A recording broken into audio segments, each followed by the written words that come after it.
नमस्ते, स्वागत है आप सबका ट्रैवल विद बबली में। आज हम विजिट कर रहे हैं महाराष्ट्र के नासिक शहर में, जो कि रामायण काल से जुड़ा हुआ है, जहाँ से शुरू हुआ था रामायण का द्वितीय अध्याय। नासिक में दोनों एयरपोर्ट और रेलवे स्टेशन अवेलेबल है, तो आप देश के किसी भी शहर से यहाँ तक बड़े आसानी से पहुँच सकते हैं। चलिए अभी हम देख लेते हैं नासिक में कौन से जगह हम विजिट कर सकते हैं। सबसे पहले हम आके पहुँच गए हैं त्र्यंबकेश्वर ज्योतिर्लिंग में, जो कि नासिक शहर से सिर्फ 30 किलोमीटर्स की दूरी पर है। त्र्यंबकेश्वर ज्योतिर्लिंग 12 ज्योतिर्लिंग में से एक है और यहाँ की खासियत ये है कि यहाँ पे जो शिवलिंग है वो धरती के ऊपर नहीं, धरती के अंदर ही मंदिर के गर्भगृह के अंदर जो शिवलिंग है और बहुत ही छोटा है। और वहाँ पर 3 शिवलिंग है जो कि ब्रह्मा, विष्णु और महेश्वर तीनों को दर्शाती है। उसका एक रेप्लिका बाहर भी मौजूद है, आप देख सकते हैं। यहाँ पर 1-1 इंच के 3 शिवलिंग यहाँ पर मौजूद है और ये मंदिर बना हुआ है दक्षिण की गंगा यानी कि गोदावरी नदी के तट पर। और अभी हम लोग पहुँच गए हैं कुसावर्त कुंड के पास, जहाँ से दक्षिण की गंगा यानी कि गोदावरी नदी की शुरुआत हुई थी। और ये कुंड को बहुत पवित्र माना जाता है और ऐसा माना जाता है कि यहाँ पे मनुष्य स्नान करने से उसके सारे पाप धुल जाती है। गोदावरी नदी का बहाव थोड़ा ज़्यादा था, तो उसको कम करने के लिए गौतम ऋषि ने यहाँ पे कुसा नाम की घास लगाई थी और उसके बहाव को थोड़ा कम किया था और तब से ये जगह कुसावर्त कुंड के नाम से जाना जाता है। नेक्स्ट है हमारा सोमेश्वर वाटरफॉल, जो कि नासिक शहर से सिर्फ 7 से 8 किलोमीटर की दूरी पर है। और ये वाटरफॉल मानसून के समय देखने लायक हो जाती है, बहुत ही सुंदर लगता है। और ये वाटरफॉल को दूध सागर भी कहा जाता है और इसके बारे में बहुत कम लोगों को जानकारी होगी। नेक्स्ट है हमारा सप्तशृंगी गढ़, जो कि बानी में है और ये जगह नासिक शहर से 65 किलोमीटर की दूरी पर है और यहाँ पर माता सप्तशृंगी का मंदिर है। यहाँ तक आप रोपवे में पहुँच सकते हैं या फिर 472 सीढ़ियों से भी ऊपर तक आप आ सकते हैं। सप्तशृंगी मंदिर के बारे में मैंने पूरी जानकारी पहले शेयर किया हुआ है और इसकी लिंक मैंने डिस्क्रिप्शन में दे दिया है। सप्तशृंगी मंदिर के पास में है शिवालय तालाब। ये तालाब बहुत ही पवित्र माना जाता है और दूर जो पहाड़ आपको नजर आ रही है वो है मार्कंडेय पहाड़ और वहाँ पर मार्कंडेय ऋषि तपस्या किया करते थे। 18 भुजों वाली सप्तशृंगी माता ने महिषासुर को इस सप्तशृंगी गढ़ में ही वध किया था। प्रभु राम, सीता और लक्ष्मण जी उनके वनवास के दौरान इस सप्तशृंगी गढ़ में भी आए थे। उसी शिवालय तालाब के पास में है एक बहुत ही प्राचीन महादेव जी का मंदिर, जो कि सिद्धेश्वर महादेव जी का मंदिर के नाम से जाना जाता है। तो आप अगर यहाँ तक आए हैं तो इस मंदिर में भी जरूर आइएगा। ये सब जगह नासिक से थोड़ी दूर में ही है और अभी हम नासिक के अंदर दर्शन कर लेते हैं। ये है कालाराम मंदिर और ये मंदिर नासिक शहर में पंचवटी में मौजूद है। तो नासिक शहर में 3 जगह बहुत ही खास है, एक तो है पंचवटी, एक है तपोवन और एक है रामकुंड। तो हम पंचवटी में है, तो पंचवटी में सबसे पहले हम आए हैं कालाराम मंदिर में, जहाँ पर राम जी का मूर्ति आशीर्वाद मुद्रा में है, यानी कि उनके हाथ में कोई धनुष वगैरह नहीं है। यहाँ पर जो राम, लक्ष्मण और सीता जी का मूर्ति है वो स्वयंभू है और ये काले रेत से बना हुआ है और ये जो मंदिर है ये भी काले पत्थर से बना है, इसीलिए उसका नाम है कालाराम मंदिर। और ऐसा माना जाता है कि यहाँ पर प्रभु श्री राम जी ने 14,000 राक्षसों को वध करके ऋषि मुनियों को बचाया था। कालाराम मंदिर के पास में है सीता गुफा, जहाँ पर देवी सीता महादेव जी की पूजा किया करते थे। यहाँ पर वीकेंड में थोड़ा ज़्यादा भीड़ रहती है, तो लाइन में थोड़ा टाइम खड़ा होना पड़ेगा आपको, 1 घंटा 1.5 घंटा तक। उसके बाद आप गुफा के अंदर जाएंगे तो वहाँ पर आपको राम, लक्ष्मण और सीता जी का मूर्ति दिखाई देगा।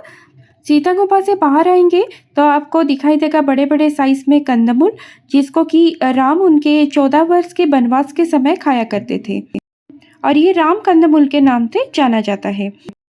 और पंचवटी से थोड़ी दूर आप आएंगे तो यहाँ पर है राम कुंड और लक्ष्मण कुंड। एक साइड में राम कुंड है और दूसरे साइड में लक्ष्मण कुंड है। हम शाम के समय आए हैं क्योंकि हमको आरती देखनी है। यहाँ पर रोज़ शाम को 7 बजे संध्या आरती होती है और लक्ष्मण कुंड में बोटिंग की सुविधा भी उपलब्ध है, तो आप यहाँ पर अगर आए हैं तो बोटिंग आप कर सकते हैं। रामकुंड को बहुत पवित्र माना जाता है और यहाँ पर हर 12 साल में एक बार कुंभ मेला भी होती है। रामकुंड में पितृपुरुषों को श्राद्ध दिया जाता है और ऐसा माना जाता है कि स्वयं राम जी ने भी यहाँ पर उनके पिता दशरथ जी का श्राद्ध किया था। नासिक में जो लोग घूमने के लिए आते हैं वो सबसे पहले रामकुंड में स्नान करते हैं और उसके बाद वो घूमने के लिए बाकी जगह पे जाते हैं। यहाँ पर 3 नदी का त्रिवेणी संगम है। अरुणा, वरुणा और गोदावरी नदी, ये तीनों नदी का यहाँ पर त्रिवेणी संगम है, तो इसीलिए इसको बहुत ही पवित्र माना जाता है। तो रोज़ शाम को 7 बजे यहाँ पे संध्या आरती होती है, तो अगर आप नासिक में आए हैं तो यहाँ पे संध्या आरती जरूर देखने के लिए आइएगा।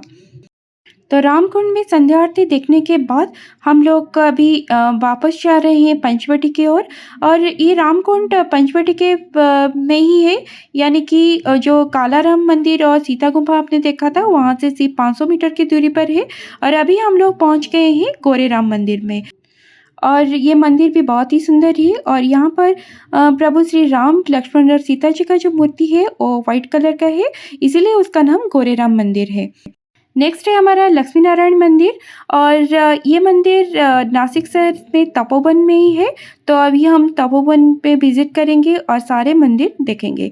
ये बहुत ही सुंदर मंदिर है और यहाँ पे भीड़ बिल्कुल भी नहीं है, लेकिन कुंभ मेला के समय यहाँ पर भीड़ होती है क्योंकि यहाँ से ही शुरुआत होती है कुंभ मेला की। नेक्स्ट है हमारा लक्ष्मण जी का मंदिर। यहाँ पर आपको स्वयंभू हनुमान जी दिखाई देंगे। हनुमान जी का एक मूर्ति है और लक्ष्मण जी का भी मूर्ति है और यहाँ पर ही लक्ष्मण जी ने सुपनखा का नाक काटा था।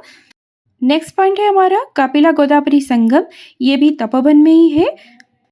यहाँ पर कपिला ऋषि का आश्रम हुआ करता था और यहाँ पर कपिला नदी और गोदावरी नदी दोनों की संगम स्थल है।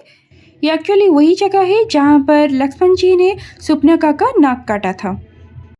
यहाँ पर आपको मूर्ति दिखाई देगी जहाँ पर जैसे कि लक्ष्मण जी सुपनखा का नाक काटते हुए और कपिला ऋषि जहाँ पर तपस्या क्या करते थे वो जो यज्ञ कुंड है वो भी आपको दिखाई देगी यहाँ पर।